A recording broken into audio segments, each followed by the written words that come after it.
Pernah nggak sih kamu ketemu orang yang selalu merasa tahu semuanya? Mereka ngomong seolah-olah segala hal sudah jelas, tanpa ada keraguan sedikit pun. Nah, kalau kamu pikir orang seperti ini cuman ada di film atau cuma karikatur orang bodoh, mungkin kamu harus berpikir ulang.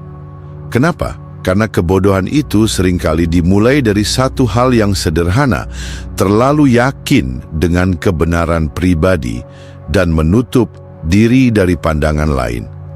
Tapi, kenapa orang bisa begitu? Apa sih yang bikin mereka nggak bisa lihat kalau mereka mungkin nggak tahu segalanya? Nah, hari ini kita bakal bahas soal itu dengan perspektif psikologi dan sedikit filosofi dari stoikisme. Jadi, siap-siap buat membuka pikiran kamu lebih lebar lagi, karena kebodohan nggak selalu seburuk yang kita kira kok. Kalau kamu merasa ini menarik, jangan lupa like, subscribe, dan share video ini ke teman-teman kamu yang mungkin juga perlu tahu tentang ini.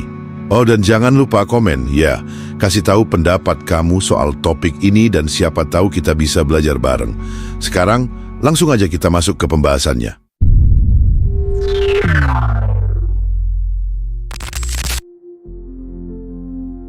Pernah nggak ketemu orang yang selalu merasa paling benar?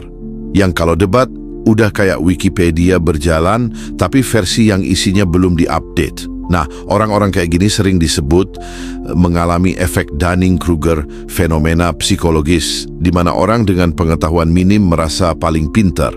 Mereka nggak sadar kalau sebenarnya mereka nggak tahu apa-apa. Stoikisme punya pandangan yang menarik soal ini.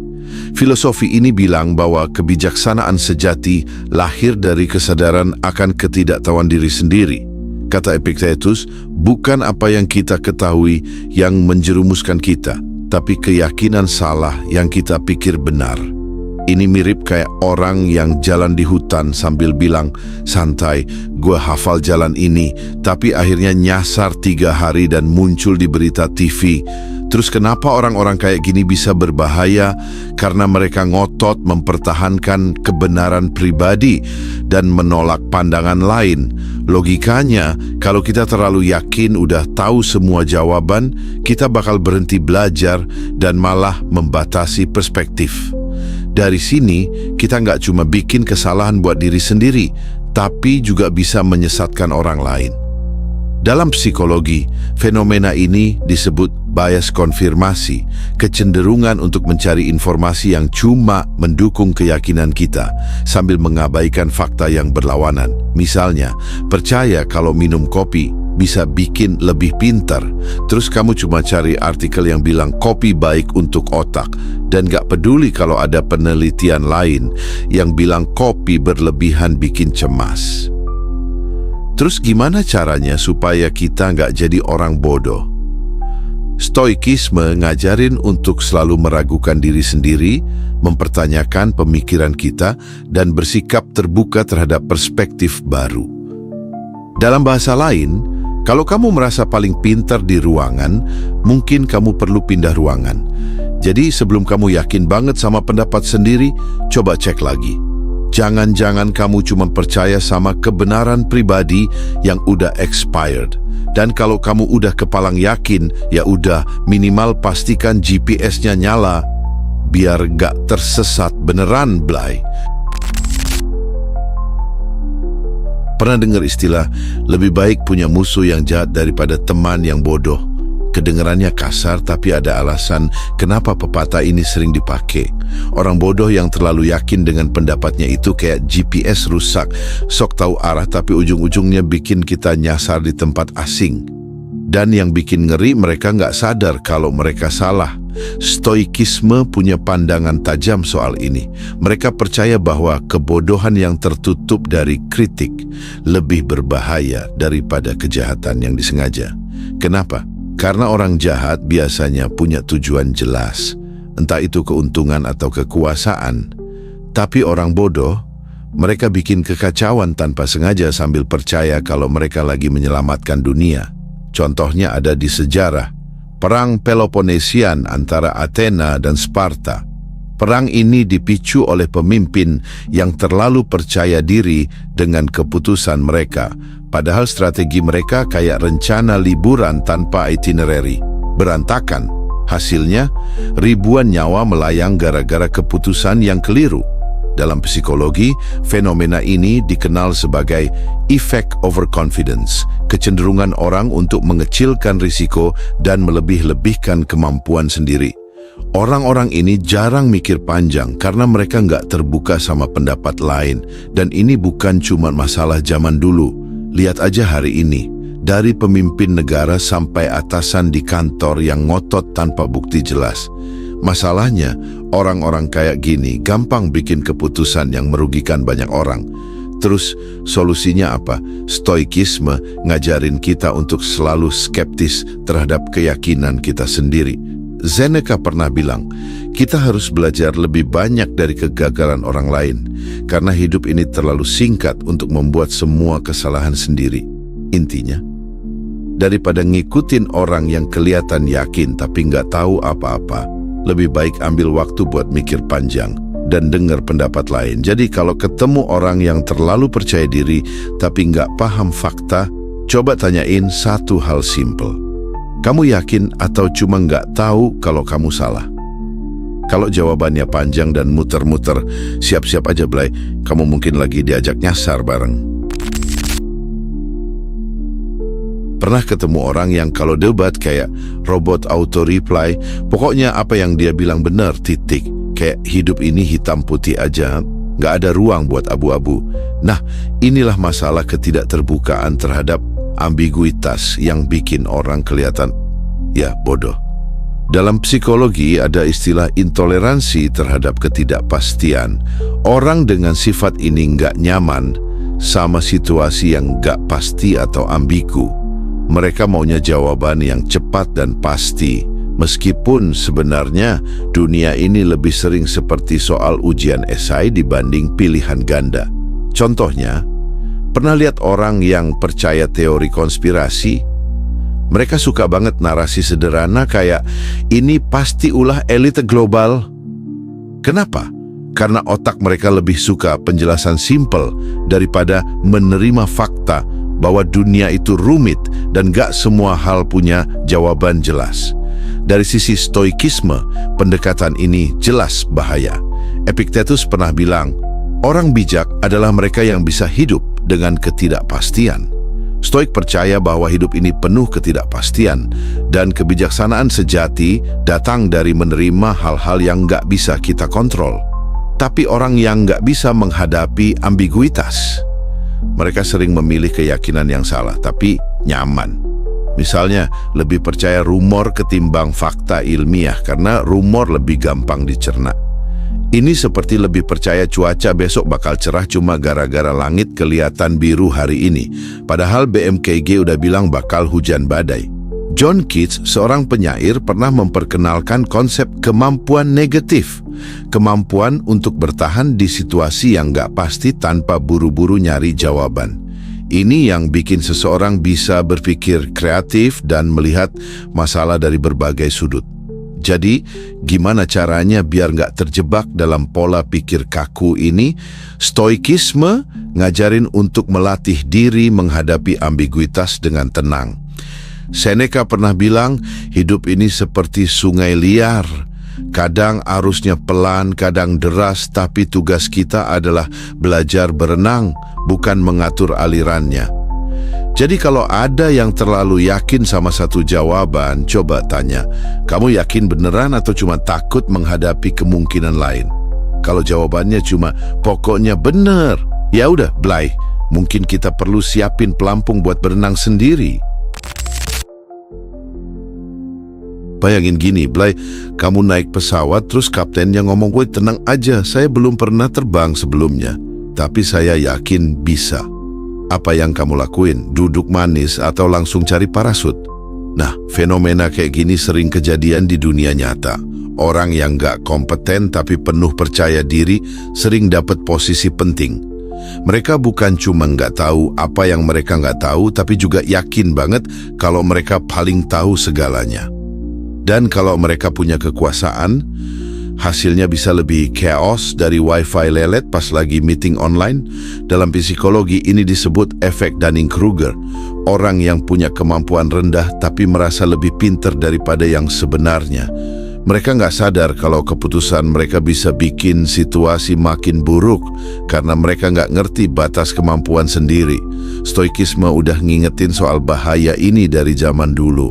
Marcus Aurelius, salah satu kaisar Romawi yang terkenal bijaksana, pernah bilang, lebih baik punya pemimpin yang diam tapi bijak daripada yang cerewet tapi kosong. Filosofi ini ngajarin bahwa pemimpin sejati itu harus rendah hati dan terus belajar, bukan asal bunyi dan sok tahu. Contohnya, Perang Troya. Ada satu raja namanya Agamemnon yang keputusannya diwarnai ego dan nafsu kuasa. Dia yakin kalau perang itu ide brilian, padahal akhirnya cuman bikin ribuan orang mati sia-sia dan kuda kayu jadi simbol kebodohan taktik perang. Masalahnya, pemimpin yang nggak kompeten tapi overconfidence sering lebih gampang dipercaya orang. Kenapa? Karena kepercayaan diri mereka bikin orang lain ikut yakin. Dalam psikologi, ini disebut halo effect. Kita lebih cenderung percaya orang yang terlihat percaya diri, meskipun faktanya mereka salah besar. Terus gimana caranya biar kita nggak jadi korban pemimpin model gini? Stoikisme ngajarin untuk selalu menilai keputusan berdasarkan logika, bukan emosi. Seneca pernah bilang, lebih baik menunggu dan berpikir daripada berlari dan tersesat. Jadi, kalau ada pemimpin yang terlalu yakin sama idenya tapi nggak punya bukti jelas, coba tanya satu hal. Apa ini beneran solusi atau cuman ego yang disamarkan jadi rencana? Kalau jawabannya lebih banyak drama daripada fakta, ya udah Blay, mungkin kita lebih aman jalan kaki daripada naik pesawatnya. Pernah nggak sih, Blady, kamu debat sama orang yang bilang, kalau nggak setuju sama aku berarti kamu musuh? Kayak hidup ini cuma ada dua pilihan, hitam atau putih. Padahal dunia nyata lebih mirip lukisan abstrak, penuh warna campuran dan garis-garis yang bikin bingung. Nah, masalah ini muncul karena nggak semua orang bisa menahan dua pikiran yang bertentangan sekaligus. Dalam psikologi, ini disebut cognitive dissonance. Rasa nggak nyaman saat kita menghadapi dua ide yang berlawanan.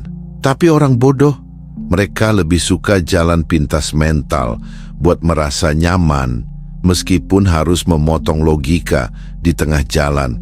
Contohnya, pernah lihat orang yang bilang, teknologi itu jahat, sambil ngetik status panjang di media sosial, atau yang teriak, ilmuwan nggak bisa dipercaya, sambil minum obat resep dokter.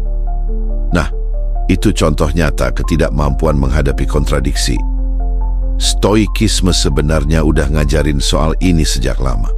Epictetus bilang, jika kamu ingin bijak, belajarlah menerima kenyataan yang bertentangan tanpa kehilangan ketenangan. Orang bijak bisa melihat dua sisi argumen tanpa buru-buru menghakimi. Mereka tahu bahwa kebenaran seringkali ada di tengah-tengah, bukan di ujung ekstrem.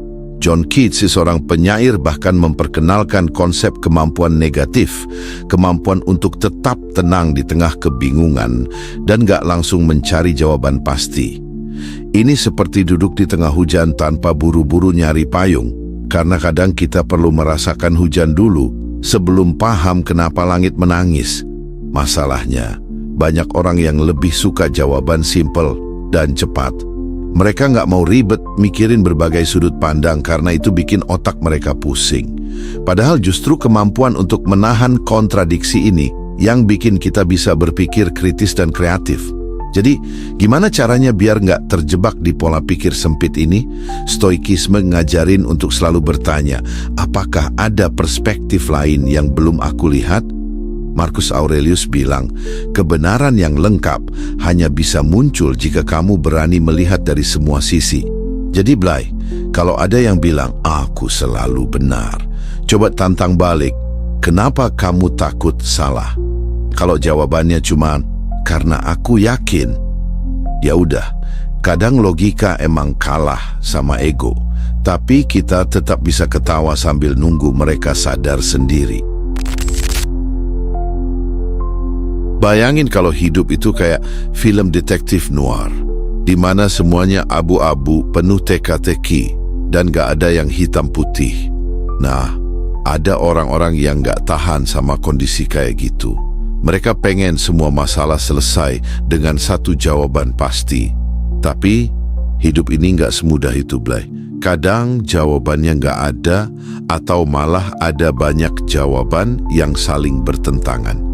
Ketidakmampuan menghadapi ambiguitas adalah salah satu penyebab kenapa banyak orang jadi bodoh. Mereka lebih memilih percaya pada jawaban yang jelas dan pasti, meskipun kadang itu cuma ilusi kenyamanan. Ini adalah fenomena psikologis yang sering disebut perluan untuk kepastian. Orang yang punya kebutuhan tinggi untuk kepastian cenderung merasa cemas dan gak nyaman kalau mereka dihadapkan pada situasi yang gak jelas.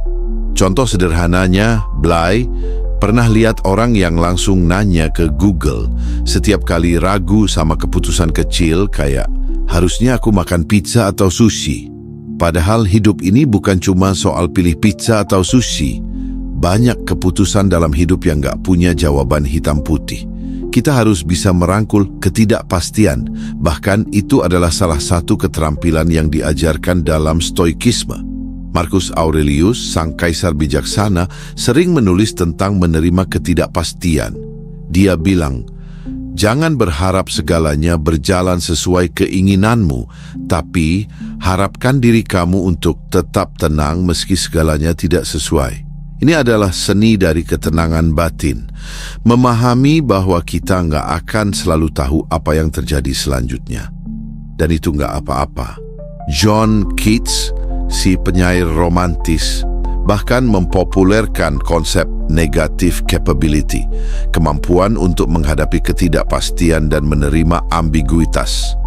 Ini adalah kemampuan untuk mengakui bahwa kita nggak selalu harus tahu segalanya untuk terus maju. Keats percaya kalau kita bisa menerima ketidakpastian itu, kita jadi lebih kreatif dan terbuka dengan berbagai kemungkinan yang ada. Sayangnya, orang yang nggak bisa menghadapi ambiguitas ini sering jadi pemikir instan. Mereka cepat mengambil keputusan tanpa melihat seluruh gambaran. Mereka lebih suka percaya pada apa yang nyaman dan familiar, meskipun itu bisa bikin mereka terjebak di pola pikir sempit. Jadi, gimana caranya kita bisa menghadapi ambiguitas dengan bijak? Stoikisme mengajarin untuk berhenti mengejar jawaban pasti dan mulai menikmati perjalanan berpikir. Epictetus pernah bilang, jangan khawatir tentang apa yang tidak kamu tahu. Fokuslah pada apa yang bisa kamu kendalikan. Dengan kata lain, kita nggak akan pernah tahu segalanya. Tapi yang penting adalah kita tetap bisa bertindak dengan bijaksana, meskipun nggak ada kepastian. Jadi, Blay, kalau hidup mulai terasa membingungkan dan nggak jelas arahnya, ingat aja, nggak apa-apa, nggak tahu semuanya. Kadang kita harus biarkan hidup itu sedikit berantakan, karena di situ justru tempat kita menemukan jawaban yang lebih keren dari yang kita kira. Pernah gak sih, Bay, kamu ketemu orang yang bilang, aku nggak butuh pendapat orang lain karena aku sudah tahu segalanya. Wah, kalau ketemu orang kayak gitu, seakan hidup mereka itu sudah kayak aplikasi yang selalu terupdate. Padahal kenyataannya, ya nggak gitu-gitu banget. Pemikiran terbuka dan refleksi diri adalah dua hal yang harus dimiliki kalau kita nggak mau terjebak dalam kebodohan yang datang dari rasa kepastian palsu. Orang yang nggak bisa berpikir terbuka dan nggak mau merenung seringkali terjebak dalam pandangan sempit mereka. Mereka terlalu yakin kalau pandangan mereka itu yang terbaik dan nggak ada ruang untuk yang lain. Nah, ini yang akhirnya bikin orang jadi buta terhadap kemungkinan lain. Apa yang terjadi kalau kita nggak mau mendengarkan pendapat orang lain atau nggak mau merefleksikan diri? Kita jadi stagnan. Otak kita nggak berkembang karena nggak ada tantangan baru yang masuk. Ingat, manusia itu bukan robot yang diprogram buat berjalan terus tanpa mikir. Kita perlu tantangan buat berkembang, dan tantangan itu datang dari pemikiran terbuka dan refleksi diri. Dalam stoikisme, kita diajarkan buat selalu menerima perubahan dan membuka diri terhadap pembelajaran. Seneca bilang, belajarlah dari orang yang lebih bijak, bukan hanya dari pengalamanmu sendiri. Artinya, kita nggak perlu menunggu kesalahan besar untuk belajar. Pendapat orang lain, pengalaman orang lain, bahkan buku yang kita baca, bisa jadi pintu masuk ke pemahaman yang lebih dalam. Tapi, nggak semua orang bisa menerima hal ini kan? Banyak yang merasa, aku udah punya pendapat, kenapa harus dengar orang lain? Nah, ini yang bikin orang cenderung terjebak dalam echo chamber. Suatu ruang di mana semua suara sama dan hanya mengulang apa yang sudah kita yakini. Ini berbahaya karena kita nggak pernah mendengar perspektif baru. Pada akhirnya, pemikiran terbuka dan refleksi adalah alat untuk menjaga otak kita tetap tajam dan penuh rasa ingin tahu. Ketika kita refleksi, kita memeriksa diri dan bertanya, apakah aku benar-benar paham? Apakah aku sudah mendengar semua sisi dari cerita ini? Itulah yang membuat kita lebih bijak dan tidak terjebak dalam kebodohan. Jadi, Blay, kalau ada orang yang bilang, aku nggak butuh feedback, aku udah tahu segalanya, tanya aja, kalau kamu udah tahu segalanya, kenapa hidup masih penuh dengan masalah? Karena hidup itu nggak pernah selesai dengan satu jawaban. Yang penting adalah kita terus berkembang dan terus belajar.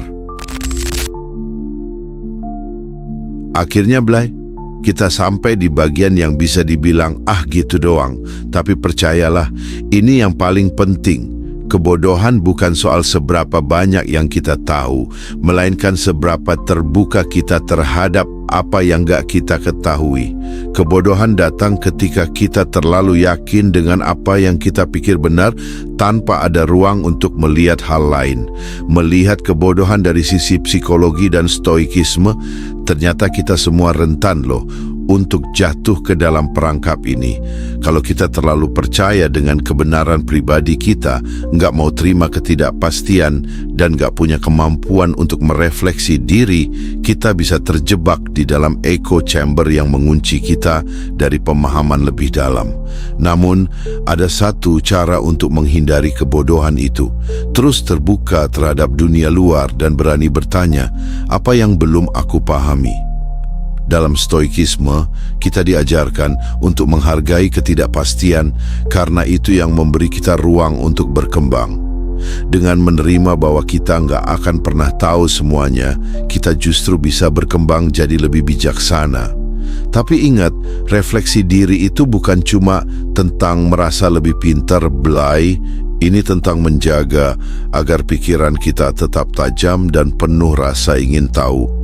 Pemikiran terbuka dan refleksi itu nggak hanya membantu kita melihat sisi lain dari kehidupan, tapi juga memudahkan kita untuk berpikir lebih dalam, tanpa terjebak dalam kebodohan yang datang dari kepastian yang semu. Jadi, mari kita mulai sekarang untuk nggak terlalu yakin dengan apa yang kita pikir tahu, tapi lebih banyak bertanya, apa yang belum aku pahami? Karena siapa yang tahu, mungkin jawaban dari pertanyaan itu bisa membuka pintu menuju kebijaksanaan yang jauh lebih besar daripada yang kita kira. Plot twist. Ternyata menjadi bodoh itu kadang bisa jadi hal yang pintar, karena hanya orang yang mengaku bodoh yang masih mau terus belajar, kan?